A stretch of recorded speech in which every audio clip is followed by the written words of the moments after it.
আকার এবং সূরাত এর মধ্যে পার্থক্য বহুবার আলোচনা করেছি, একবার দুইবার, এটা আবার বলতে হবে এখানে? আকার আপনি বলেন পার্থক্য আছে কিনা?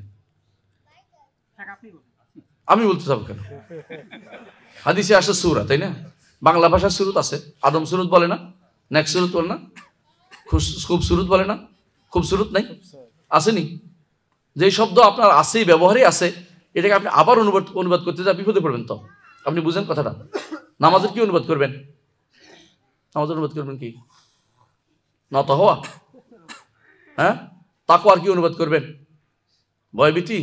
কারণ ভালোবাসা তাকওয়ার অন্তর্ভুক্ত, আশা করে তাকওয়ার অন্তর্ভুক্ত আল্লাহর কাছে। তাহলে শুধু ভীতি অনুবাদ করছেন কেন? হয় না এটা। আমি সবসময় বলি, যে সমস্ত জিনিস মুস্তালা আছে, শারঈ মুস্তালা, যদি বাংলা ভাষায় প্রচলিত হয়ে যায়, মানুষ যাতে বুঝে, সেখানে আবার নতুন করে অনুবাদের প্রয়োজন হয় না। কিন্তু যেটা বোঝা যায় না, এটা অনুবাদ করতে হবে, যেটা আপনার ভাষায় নাই। সূরাতের অনুবাদ আছে, আপনি অনুবাদ করতে যাচ্ছেন, বেদাল ভরতেছেন, কিন্তু আপনি জানেন বুখারী কি বলছে? বুখারী সূরা দ্বারা বুঝছে চেহারা।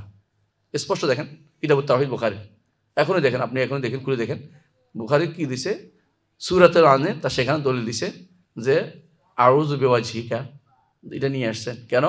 তোমরা কোনো কাউকে তার চেহারায় মেরো না, কারণ আল্লাহ তাআলা চেহারায় মেরো না, কারণ আল্লাহ তাআলা প্রত্যেকটি সৃষ্টিকে আল্লাহর চেহারা, আল্লাহ তাআলা চেহারা অনুযায়ী সৃষ্টি করেছেন।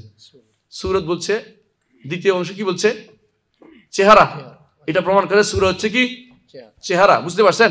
আর আকার বলেন, আকার তো চেহারা হয় না, কিছু হয় নাই, এটা আঁক দিলে আকার হয়। আকার আপনার আকার দেন না, আঁকেন না, আঁকি করেন না, নির্দিষ্ট একটা ফর্ম হয়, নির্দিষ্ট ফর্ম এখানে কোথাও আসে নাই কোনো কিছু।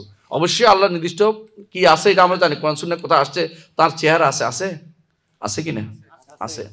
তার চোখ আছে কিনা? আছে। তার নাক আছে? দেখছেন তো? আপনি অস্বীকারও করবেন না, স্বীকারও করবেন না, বলা যায় না। তো এই কথাটা বুঝলে আপনি অস্বীকারও করবেন না, কেন? কি আছে? কান আছে কিনা আল্লাহ বলছে? নাই। তো কান বলবেন, অস্বীকার করবেন? জানি না। তো আপনি আকার নিয়ে দৌড়াচ্ছেন কেন? আকার তো আপনার আসেও নাই, আপনি নো করে না হা করে, আপনি এটা জোর করতেছেন কেন? এই ভুলটা তো এখানে হয়। আপনি এমন জিনিস নিজের মাথার ভিতরে আগে থেকে আছে, আপনার পুরুষ বলে আসছে, এখন যে কোনো হোক জাকারিয়ার খোসাই হলো এটা সাব্যস্ত করবো, এটা ফাইজলামি, এটা একটা, আর কিছুই না। আশা করি বুঝে আসছে জিনিসটা।